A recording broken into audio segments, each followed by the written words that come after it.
Okay, this is chapter 18, Anatomy of the Blood Vessels. Remember that we skipped chapter 17. Pay attention to your syllabus, and make sure to remember that. So, to start off with the anatomy of the blood vessels, we are going to describe the pulmonary and systemic circulation, describe the structure and function of the arteries, capillaries, and veins, list at least 3 layers of tissue found in the arteries and veins, and explain the functions of the conductance, resistance, exchange, and capacitance vessels. The first picture, moving on to slide 3 here, is going to be of the circles, circuits, and circulation. The circulation all ends up back at the heart. So the blood vessels are a series of connected hollow tubes that begin and end in the heart. The 2 main circulations are going to be pulmonary and then systemic circulation.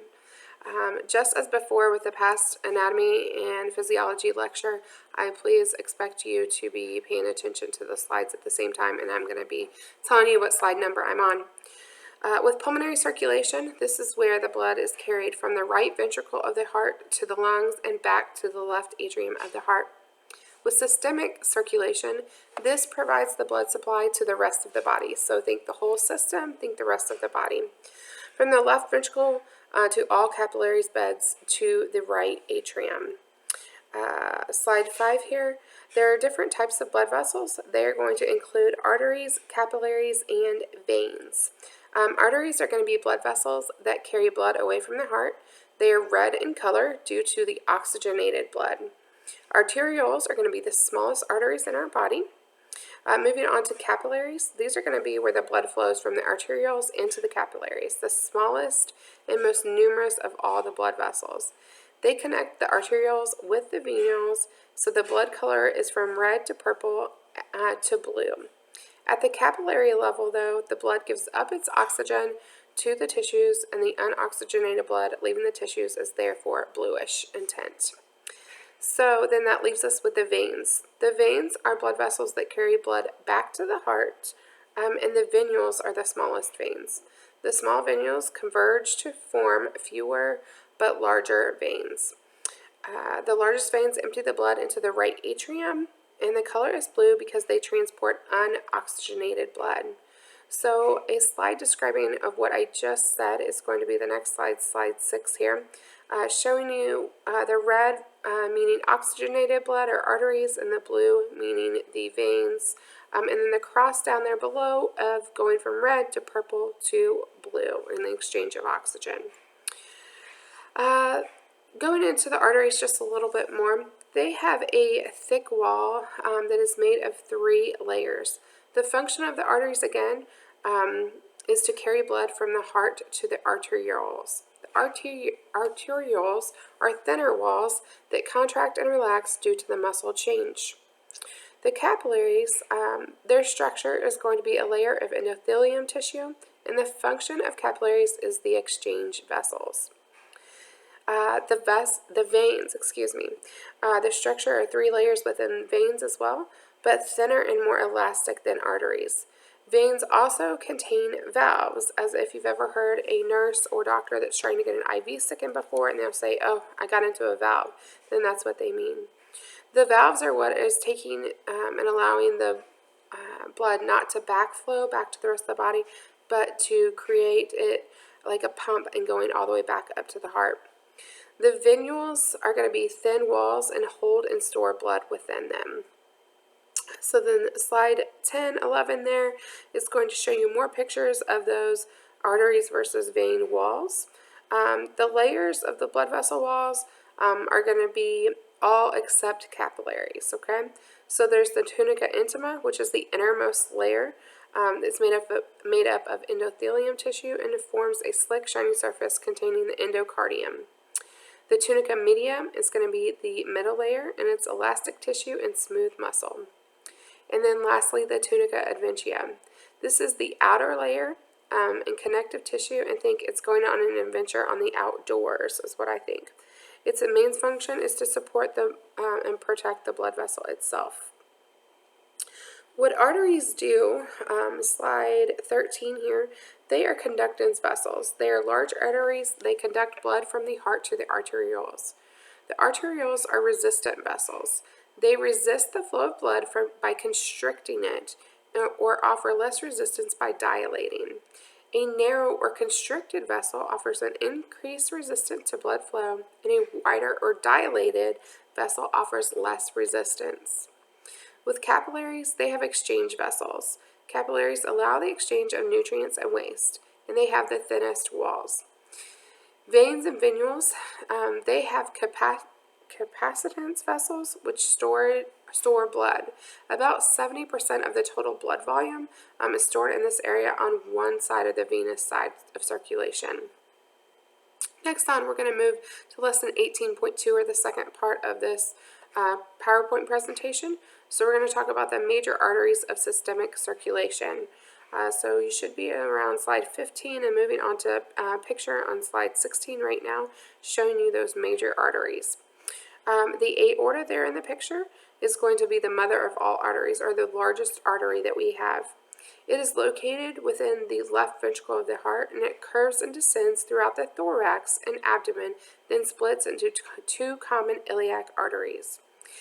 The diameter of the aorta is going to be the largest, and it's going to be about the size of a garden hose. There are branches that come off the aorta. They are called the ascending aorta, going up, the aortic arch, the descending aorta, and the descending aorta to the abdominal aorta. All systemic aortas are direct or indirect branches of the aorta. In other words, the arteries arise directly from the aorta, or they arise from the vessels themselves that are branches off the aorta. Moving on here to the systemic circulation of the body in that picture there, it is showing you the branches of the ascending aorta and where all they go to. The branches of the ascending aorta are going to include the right coronary and left coronary artery. Coronary arteries are distributed throughout the heart and supply oxygenated blood to the myocardium, muscle of the heart. The the branches of the aortic arch now are going to include the brachiocephalic artery, the left common carotid artery, the left subclavian artery, and the right subclavian artery. That brachiocephalic, you need to look at your med terms there. So brachio and then cephalic is going to be the large artery on the right side of the body that supplies blood to the right side of the head and neck, the right shoulder, and the right upper extremity. There is not a left brachiocephalic artery. Next is that left common carotid artery. This is the one that if it gets cut, then it could cause major hemorrhage and so forth. It's an artery, so it's going to be that bright oxygenated blood. It extends upwards from the highest part of the aortic arch and supplies the left side of the head and neck. The left common carotid artery arises directly from the aorta, and so this is where the carotid arises from the brachiocephalic artery. The left subclavian artery. This supplies blood to the shoulders and the upper arms. And then lastly, that right subclavian artery does exactly the opposite to that right area. Branches of the descending aorta or thoracic aorta include the intercostal arteries and then other small arteries that supply organs to the thorax. Remember that the thorax is going to be the chest area. The branches of the descending aorta, so going down the body, is going to include that abdominal aorta, and the abdominal aorta extends from the thoracic aorta to the lower abdomen. The branches of it include the celiac trunk, two mesenteric arteries, two renal arteries, right and left common iliac arteries, and major arteries of the thigh, leg, and foot. Arteries are located deep and well within protected areas. Veins are going to be more superficial and can be seen from even the outer part of the body or underneath the skin. And these are called superficial veins. Deep veins are more deep and usually run parallel to arteries. Veins are going to carry blood from all parts of the body to the vena cava, for delivery to the right side of the heart. The vena cava is the main vein. So it carries blood from all parts of the body to the vena cava for delivery of the heart. The superior vena cava, superior meaning any vein that drains blood from the head, shoulders, and upper extremities, into the vena cava part of the heart. Then the inferior, coming from the bottom, is going to be the veins that drain the lower part of the body and empty into the right atrium. So moving on here to those major veins of the systemic circulation, now you're going to see the picture of just blue and so forth. So there's going to be of course we just talked about the superior and inferior vena cava, and then the veins that drain the superior vena cava are going to be the cephalic vein, basilic vein, medial cubital vein, subclavian veins, jugular vein, brachiocephalic vein, azygos vein. And then the inferior vena cava is going to receive blood from the tibial vein, peroneal vein, popliteal vein, femoral vein, iliac vein, great saphenous vein, renal veins, hepatic veins, and so forth. You should be seeing a lot of medical terminology there and be able to kind of tell where those veins are located. Also on that slide, it tells you specifically where those are, and I'm not going to go into those in great detail. There are also special circulations within the body. There's a blood supply to the head and brain, a blood supply to the liver, and then also fetal circulation with the fetus. The head and brain blood supply include the carotid arteries and the vertebral arteries. Also the circle of Willis as well. So the carotid arteries are going to be the right and left common carotid arteries and the external and internal carotid arteries.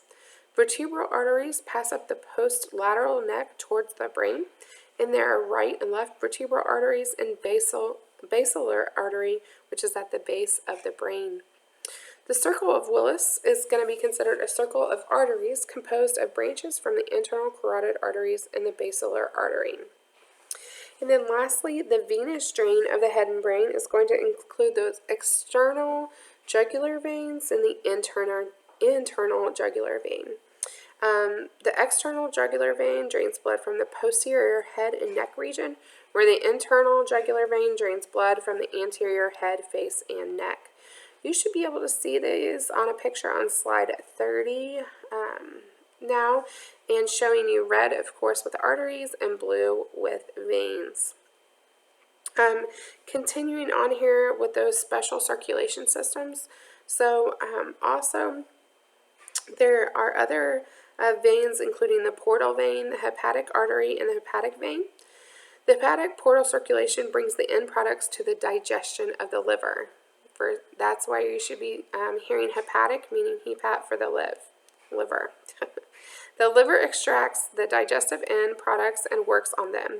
The liver then is especially careful to deal with nitrogen, ammonia, because ammonia is very toxic to the body. The liver then converts that to urea, which is excreted or gotten rid of from the body by the kidneys. 1/3 of this hepatic flow is going to be delivered by the hepatic artery. 2/3 of the hepatic flow is going to be delivered by the portal vein. Within the blood supply to the liver here, we're going to be looking at that portal vein, the hepatic veins, and the hepatic artery. Artery, of course, carrying the oxygen-rich blood. The veins draining the blood away from the liver and to the interior vena cava. And that portal vein is going to carry blood-rich and digestive and end products from the organs of the digestion to the liver. These circulation with the spleen, pancreas, intestines, and liver are very adjustable.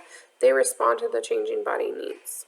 In clinical, some things that we may see with that is cirrhosis of the liver, portal hypertension, ascites, and ruptured esophageal varices. So the special circulations picture here, including the liver digestive system, is going to be the next slide, which is slide 33 by picture. The last part of the special circulations I talked about was fetal circulations, and there's different modifications for that.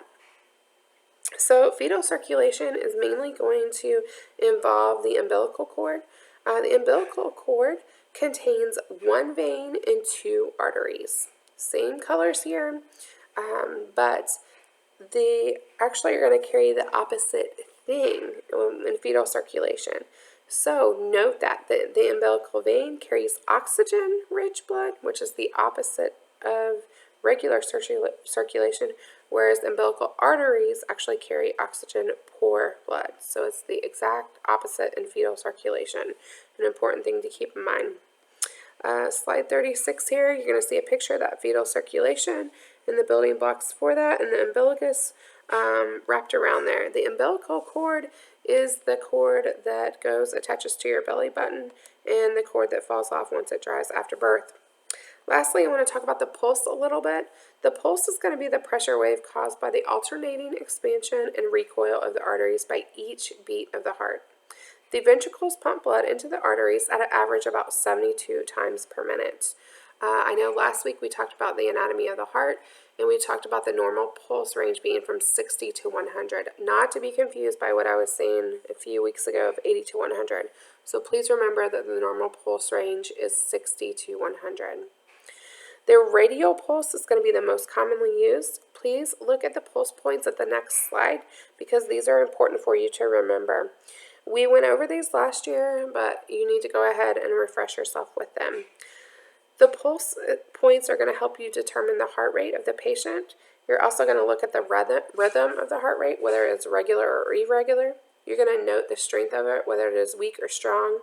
And then lastly, looking at the arterial circulation health. So you can check pulses at different areas at these different pulse points and check circulation along the body. If you're looking in the lower extremities and the patient is having circulation problems, then you may not be able to feel a pulse, which is be considered an absent pulse. And you need to make sure and note that and document that to all staff members. So the last slide here in this lecture is going to be those pulse points. So starting out up top, that temporal point right up here, you can go ahead and feel it. Your facial artery along the side here, go ahead and try to feel that one. Your common carotid arteries, this is the one that we were feeling last week for CPR, and I think most of you know where that is. Your brachial artery, this is the pulse that we check actually for pediatric patients. It's going to be the most common location, so right within your arm here. This is also the location that we check the pulse and listen to blood pressure. Your radial artery, I said, was the most common one, or down here on your hand. Remember that sometimes you can occlude it by pressing too hard. So your radial artery is always on your thumb side. Keep that in mind. Your femoral artery is going to be in your groin area. Your popliteal artery is behind your knee. And then lastly, your posterior tibial artery, which is on the inside of your ankle and to the back. Oh, I forgot one, which is very, very important for checking circulation, and that's going to be the dorsalis pedis, which is on top of your foot. You usually feel with 2 fingers on the top and kind of towards the midline and feeling for a pulse on feet as well. We can feel all these pulses on Nurse Annie sometime, but that is going to be your lecture on Chapter 18 of Anatomy of the Blood Vessels. Also, I know some of you guys wanted to see that, so I hope you have a good week, and I will see you when I get back.